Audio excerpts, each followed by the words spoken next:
Gloire à Jésus-Christ de Nazareth. C'est toujours un privilège et une grâce pour moi de parler de la part de l'Éternel. Je salue tous les téléspectateurs, tout le peuple de Dieu, tous ceux qui nous écoutent de loin comme de près au nom de Jésus-Christ. Le 8 mars, nous avons célébré la fête de la femme.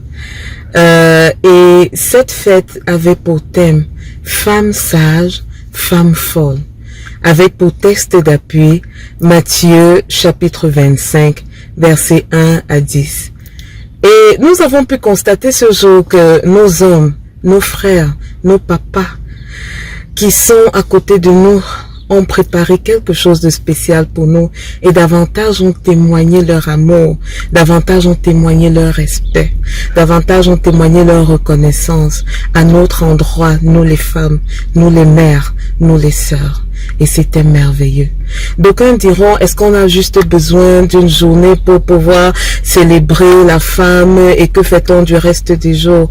Il est vrai que nous célébrons la femme chaque jour. Il est vrai que la reconnaissance de l'importance de la femme, de nos sœurs, de nos mères est réelle et palpable chaque jour. Mais nous voulons juste marquer d'une pierre blanche ce jour pour dire, femme, tu es importante.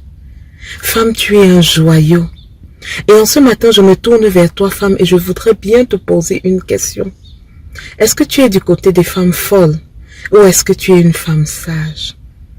La femme sage, comme dit la parole de l'Éternel, bâtit sa maison. Est-ce que tu bâtis ta maison? La femme sage, c'est celle-là, comme la Vierge sage, qui, illuminée de la parole de Jésus-Christ de Nazareth, tient sa lampe, va dans la présence de Dieu pour s'équiper davantage afin de bâtir sa maison. Bâtir sa maison, c'est construire la maison de l'Éternel dans le bon sens, dans la prière, dans le jeûne, dans la méditation, dans la lecture de la parole de Dieu, dans les bons conseils, dans le bon comportement. Pendant que les femmes qui ne connaissent pas Jésus-Christ font tout ce qu'il y a de mauvais, en ce jour nous voulons dire, nous nous rapprochons davantage de Dieu pour montrer ce que nous devons faire, c'est-à-dire nous rapprocher et louer l'Éternel de ce que nous sommes de merveilleuses femmes. Est-ce que tu es cette femme qui calomnie? Est-ce que tu es cette femme pour te sentir bien, tu as besoin de descendre et de jalouser les autres? Est-ce que tu es cette femme qui jalouse?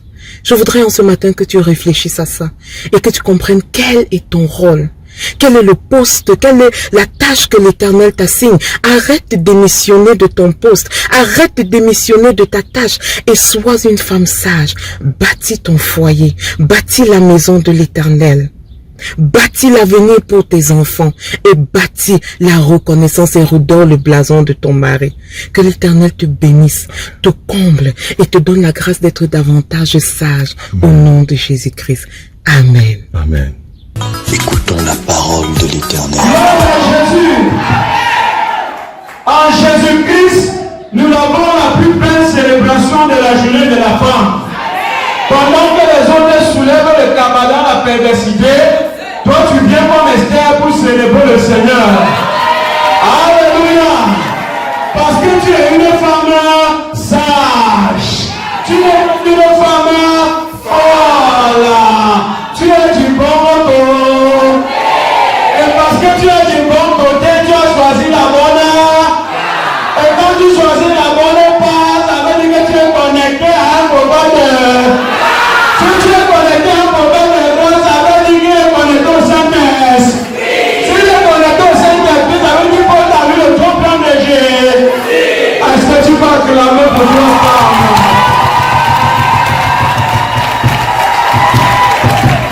Alléluia. Parce que quand un homme a vu le trop plein de Jésus, ça veut dire qu'il ne voit plus les choses selon ça. Mais il voit selon l'Esprit de Dieu. Et quand tu vois les choses selon l'Esprit de Dieu, tu fais ce que Dieu te. Et c'est pourquoi nous sommes là ensemble. Pendant que les autres hommes ont rationné les femmes, elles ont passé toute l'année à préparer pendant 364 jours. Elles vont encore ce jour, les hommes préparent. Ne te fais parce qu'il a animé par le son plein de Jésus. Il a dit que vous les hommes, même si vous êtes unis, même si vous êtes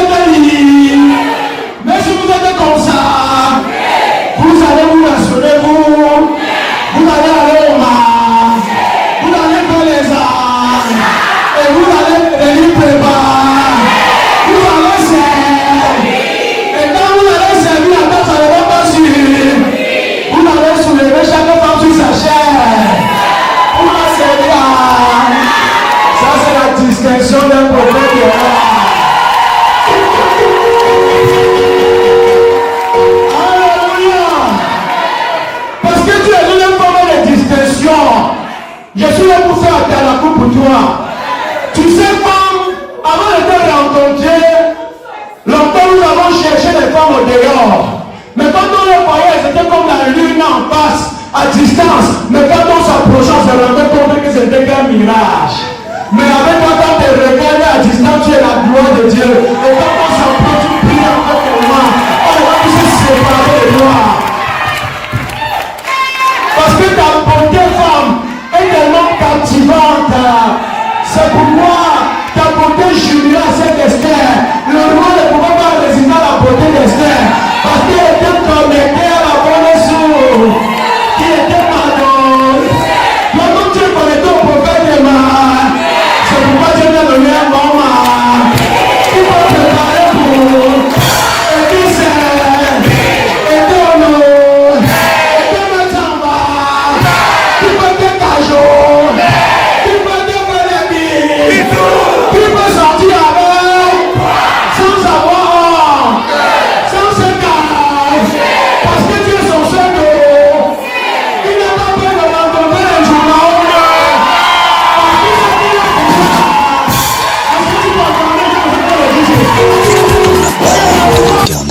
Je te déconnecte de tout ce qui ne glorifie pas Dieu. Et je te connecte à l'onction de la femme sage, selon Dieu, au nom de Jésus-Christ de Nazareth. Amen. Écoutons la parole de l'Éternel.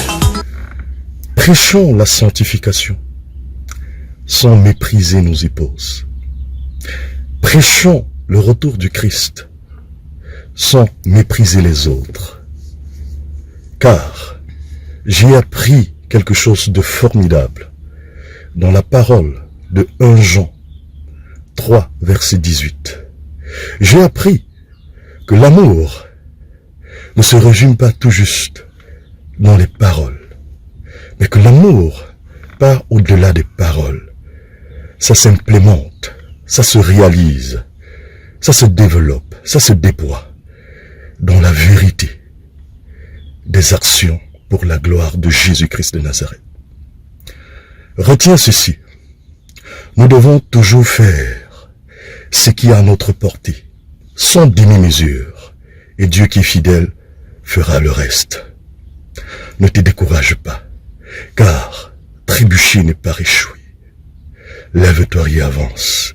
Et retiens ceci, Jean-Baptiste est venu, il ne mangeait pas, il ne buvait pas.